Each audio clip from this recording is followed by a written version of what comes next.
In 1788, Britain shipped thousands of prisoners to Australia to forge a new colony. But a hidden history of exile began much earlier, across the Atlantic. Welcome to Clear Lens History, where we cut through the fog of time to reveal the unbiased truths of the past. Using data-driven insights, we explore pivotal events that shaped our world. Be sure to hit the like button and subscribe to Clear Lens History for more content like this. In today's episode, journey across centuries as we examine Britain's system of convict exile through ship logs and colonial archives. We'll uncover a surprising secret that rewrites American colonial history. This is the story of prisoners shipped thousands of miles to build colonies. Through historical evidence, we'll reveal how convict transportation shaped not one, but two nations, and why one story remains buried. The First Fleet's 1788 arrival at Botany Bay marks history's most audacious experiment, building a colony entirely from convicts. 11 ships carried 736 prisoners on a 252-day voyage to the edge of the known world. Ship surgeon Arthur Bowes-Smith recorded, "The misery I witnessed in the holds defies description. Wretches chained and crying in the darkness." Governor Arthur Phillip faced unprecedented challenges, writing to Lord Sydney, "We are cut off from all intercourse with mankind, struggling to build order from chaos." The convicts were mostly urban poor. Mary Wade, transported at age 11 for stealing clothes worth 3 shillings, lived to age 82 and left 300 descendants. Life in Sydney Cove proved brutal. Watkin Tench documented, "Our rations reduced to 2 pounds of flour per week. Men gnaw roots and eat crow." The Second Fleet of 1790 saw 278 of 1,006 convicts die en route. Reverend Richard Johnson wrote, "The misery exceeded all description. Some died with legs as thick as a man's waist from scurvy." Aboriginal populations faced catastrophic disruption. Disease killed half the local Eora people within 3 years. Pemulwuy waged guerrilla warfare from 1790, declaring, "This is our land, you are the thieves." His resistance ended with his death in 1802. By 1868, 162,000 convicts had arrived in Australia, 25,000 women and 137,000 men. The system fundamentally shaped Australian society's egalitarian ethos and suspicion of authority. But here's what most history books omit.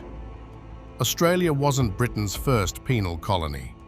For over 160 years before the First Fleet, British convicts had already been building America. Between 1615 and 1776, Britain transported approximately 52,000 convicts to the American colonies. Treasury records indicate roughly 1 in 10 immigrants to Maryland and Virginia arrived in chains. King James I's 1615 decree stated, "For the better peopling of Virginia, reprieve granted to those condemned on condition of service in the colonies." The Transportation Act of 1718 formalized the process, declaring, "Whereas in His Majesty's colonies in America there is great want of servants, be it enacted that courts may order felons transported." The Act established 7-year sentences for lesser felonies, 14 for serious crimes. Contractor Jonathan Forward dominated the trade. His business ledgers show he earned £5 per head from the government, then sold convicts for £10 to £15 to colonial buyers. Forward alone transported over 10,000 souls across the Atlantic. James Revel, transported in 1656, wrote in his memoir, "We were chained down like beasts, in holds so foul that many wished for death. The stench would make a heart of stone weep. The ship trial lost 35 of 150 prisoners in 1750 from fever and despair. Colonial newspapers advertised human cargo openly. A 1767 Virginia Gazette proclaimed, "Just imported in the ship Justitia, Captain Kidd, about 130 convict servants to be sold at Leedstown." Unlike Australian convicts, who remained government responsibility, American convicts became private property. Maryland court records show masters could add 2 years for each escape attempt and administer 39 lashes. Elizabeth Canning, transported in 1754, wrote to her mother, "My master works me from dawn to midnight. When I fell ill, he docked a month from my freedom date." Yet some flourished after serving terms. Anthony Lamb, transported for burglary, became Philadelphia's premier instrument maker. 9 signers of the Declaration of Independence descended from transported convicts, though none publicly acknowledged this heritage. American colonists increasingly resented their role. Benjamin Franklin's 1751 editorial proposed, "Rattlesnakes seem the most suitable returns for the human serpents sent us by our mother country." Virginia attempted prohibition in 1670, Maryland in 1676, Pennsylvania in 1722, all overruled by the Privy Council.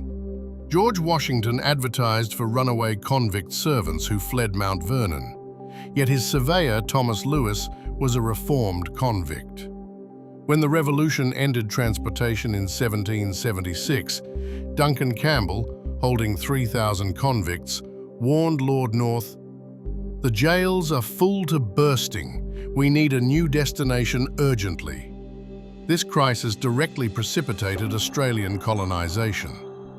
American convicts faced private servitude on plantations. Australian convicts laboured under government supervision, building infrastructure. Both systems devastated Indigenous populations through disease and land theft. Modern DNA studies suggest over 2 million Americans unknowingly descend from transported convicts, while Australia proudly documents 125,000 convict genealogies. Britain's convict transportation built foundations of 2 future nations. Through ship logs and personal testimonies, we see how 52,000 forgotten convicts built America's tobacco colonies before 162,000 built Australia from wilderness. The chains binding convicts to distant shores forged unexpected nations. One that buried its convict past, another that celebrates it. These parallel histories reveal how crucial stories can vanish from collective memory, while others become national mythology. Thanks for watching Clear Lens History.